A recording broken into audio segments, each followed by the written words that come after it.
कहानी की शुरुआत में हेक्टर नाम के एक आदमी को दिखाते हैं जो पेशे से एक मजिशियन होता है। यह छोटे मोटे शो में अपना जादू दिखाया करता है, पर लोगों का इस पर से इंटरेस्ट अब कम होने लगा है क्योंकि लोगों को अब कुछ नया देखना है। अब हेक्टर एक शो में जाता है मैजिक दिखाने, पर उसे वहां से बाहर निकाल दिया जाता है क्योंकि लोगों को उसका जादू देखने में अब मज़ा नहीं आ रहा था। अब हेक्टर उदास होकर वहां से चला जाता है, लेकिन हार नहीं मानता। वह अपनी ज़िंदगी में पैसा कमाना चाहता है। अब वह एक पेट शो में चला जाता है और दुकानदार से कहता है कि मुझे एक ऐसा जानवर चाहिए जो ज़्यादा न छोटा हो और न ही ज़्यादा बड़ा, यानी वह जानवर इतना बड़ा हो कि हेक्टर की टोपी में छिप सके। कि तभी दुकान में उसे किसी की गाने की आवाज़ सुनाई देती है। हेक्टर उस कमरे की ओर जाता है तो देखता है कि एक छोटा सा क्रोकोडाइल गाना गा रहा था। वह देखने में बहुत प्यारा होता है। उसको देखते ही हेक्टर सोचता है कि अब वह लोगों के लिए कुछ नया कर सकता है और पैसे कमा सकता है। अब हेक्टर उस क्रोकोडाइल को लेकर अपने साथ अपने घर चला जाता है और हेक्टर क्रोकोडाइल का नाम रखता है लाइल। अब हेक्टर सोचता है कि वह गाना गाएगा, पर क्रोकोडाइल गाना नहीं गाता। इससे हेक्टर ने सोचा कि मैं खुद गाना गाता हूँ, हो सकता है मुझे गाते हुए देखकर क्रोकोडाइल भी गाना गाने लगे। इसके बाद ऐसा ही होता है। लाइल नाम का क्रोकोडाइल गाना गाने लगता है। अब लाइल और हेक्टर दोनों मिलके बहुत प्रैक्टिस करते हैं।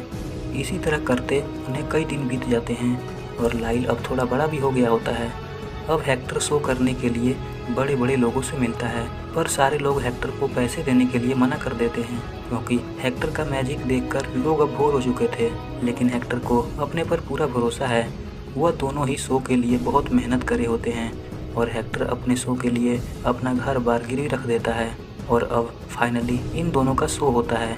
जब हेक्टर स्टेज पर परफॉर्म करने लगता है और लाइल को गाना गाने के लिए कहता है, पर एक साथ इतने सारे लोगों को देखकर लाइल गाना नहीं गा पाता, मानो जैसे वो वहीं पे जम गया हो। अब शो से धीरे धीरे ऑडियंस भी जाने लगी। हेक्टर सोचता है कि वह उस शो में बहुत सारा पैसा और नाम कमाएगा, पर अब उसके पास उसका घर भी नहीं होता क्योंकि वह अपना सब कुछ इस शो में लगा दिया होता है और अब सब कुछ खत्म हो चुका था। जिसके बाद हेक्टर अपने इसी घर में लाइल को छोड़कर कहीं चला जाता है और हेक्टर लाइल से कहता है कि वह कहीं जा रहा है ताकि पैसे कमा सके, क्योंकि हेक्टर अब लाइल को पाल नहीं सकता, उसकी देखरेख नहीं कर सकता क्योंकि उसके पास अब फूटी कौड़ी नहीं है। उसने सारा पैसा और अपना घर बार इस शो में लगा दिया होता है और अब हेक्टर लाइल को उसी घर में छोड़ के कहीं चला जाता है। अब लाइल उसी घर में अकेले रहने लगता है। तभी उस घर में दूसरा शिफ्ट होता है। दूसरे लोगों को जो हेक्टर का घर खरीद लिए होते हैं, अब यह फैमिली इस घर में रहने लगती है। मिस्टर परीम और मिसेस परीम का एक छोटा बेटा होता है जिसका नाम जोश होता है। जोश रात को सो रहा होता है तो एक रात जोश को घर में टॉप फ्लोर से किसी की आवाज़ सुनाई देती है।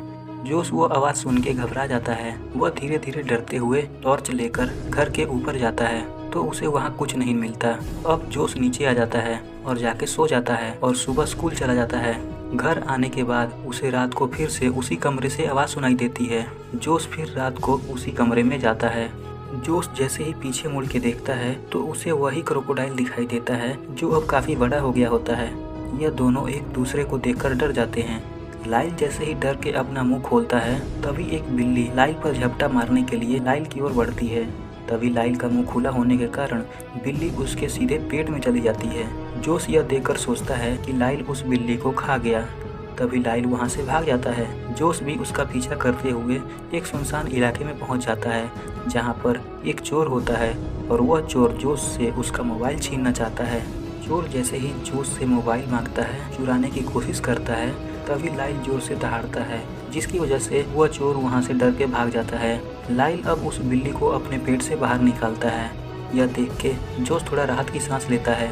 अब यह दोनों एक अच्छे दोस्त बन जाते हैं। यह दोनों मिलके बहुत मजे करते हैं, गाना गाते हैं, कचरे के डब्बे में घुस जाते हैं और कचरे के डब्बे से लाइल तरह तरह का खाना खाता है क्योंकि लाइल एकदम से शाकाहारी होता है। उसने अपने जीवन में कभी मांस नहीं खाया होता। एक दिन जोश की मॉम जैसे ही ऊपर टॉप फ्लोर पे जाती है तो देखती है कि जोश और लाइल एक साथ सो रहे हैं। मिसेस परीम देखती है कि जोश का सर लाइल के मुंह में होता है। मिसेस परीम यह देखकर बहुत डर जाती है और वह घर के नीचे भागती है। वह तुरंत जोश के पिता को कॉल करती है ताकि वह मगरमच्छ को अपने घर से बाहर निकाल सके। लेकिन तभी जोश कैसे भी करके अपनी मम्मी को मनाता है। वह कहता है कि लाइल नॉर्मल क्रोकोडाइल की तरह नहीं है, वह इंसानों पर हमला नहीं करता, वह गाना भी गा सकता है और तो और वह मांस भी नहीं खाता, बल्कि जो लोग हम खाते हैं वह भी वही खाता है। यह सुन के जोश की मम्मी अब शिकायत करने को रुक जाती है। अगले दिन जब जोश की मम्मी जोश को स्कूल छोड़ के वापस आती है तो घर आते ही मिसेस परीम उस क्रोकोडाइल को देखने ऊपर जाती है। वहाँ लाइल अपने कमरे में नहा रहा होता है। यह देख परीम डर जाती है। फिर से वह घर के नीचे भागती है। तभी लाइल जोश की मॉम को रोक देता है और गाना गाने लगता है। वह गाना गाते हुए कुकिंग करता है और मिसेस परीम को कुछ खास और कुछ अलग चीज़ बना के खिलाता है। अब मिसेस परीम को भी लाइल पर भरोसा हो चुका होता है। अब तीनों माँ बेटे और लाइल मिलके बहुत मज़े करते हैं। वह गाना गाते हुए खेल कूद करते हैं और बहुत सारी बातें करते हैं, जिससे ज़्यादा शोर शराबा होने लगता है। ज़्यादा शोर शराबा होने के कारण उसके घर के नीचे जो व्यक्ति यानी कि जो पड़ोसी उनके नीचे रहता है उसको इन पर बहुत गुस्सा आता है। इनका पड़ोसी होता है वह एकदम खड़ूस टाइप का होता है। अब यह तीनों एक साथ रहते काफ़ी बदल चुके थे। अब यह लोग हमेशा खुश रहने लगे थे। यह देख के जोश के पिता को समझ नहीं आ रहा था कि उनके ज़्यादा खुश होने का आखिर कारण क्या है। उन दोनों को खुश रहने के पीछे आखिर किसका हाथ है। और एक दिन जोश के पिता जोश की मॉम से पूछ लेते हैं कि उनके इतने खुशी के पीछे किसका हाथ है। कि तभी जोश की मॉम जोश से कहती है कि अब इस राज को उसके पिता को भी बताना होगा। और तभी लाइल घर से बाहर निकलता है। तभी जोश के पिता लाइल को देख के डर जाते हैं और वो भी डर के नीचे भागने लगते हैं।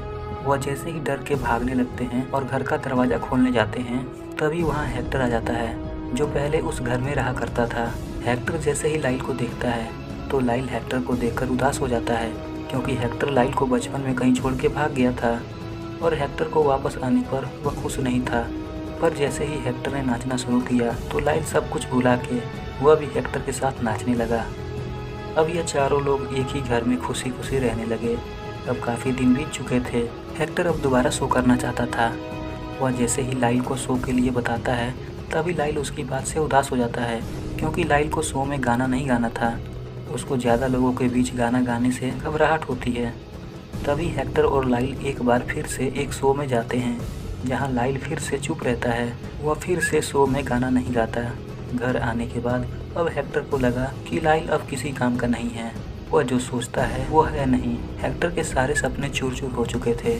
तभी हेक्टर लाइल को जू में कहीं बेच देता है। वह सोचता है कि वह किसी तरह भी पैसे कमाए। हेक्टर जब लाइल को जू में बेच कर जाने लगता है तभी हेक्टर को अपने आप पर शर्म आने लगती है। वह गिल्टी फील करता है। अब इसे लगता है कि लाइल को जू में नहीं बेचना चाहिए था। अब हेक्टर हिम्मत करके जोश के घर जाता है। वहीं जोश कूड़ा फेंकने के लिए बाहर आया होता है। तभी हेक्टर जोश को कहता है कि मैं काफ़ी शर्मिंदा हूँ, मुझे ऐसा नहीं करना चाहिए था। उसे अपने उस काम पर पछतावा हो रहा था। हेक्टर जोश को कहता है कि अब वह लाइल को जू से चुराना चाहता है, वह उसे वहाँ से आज़ाद करा देगा।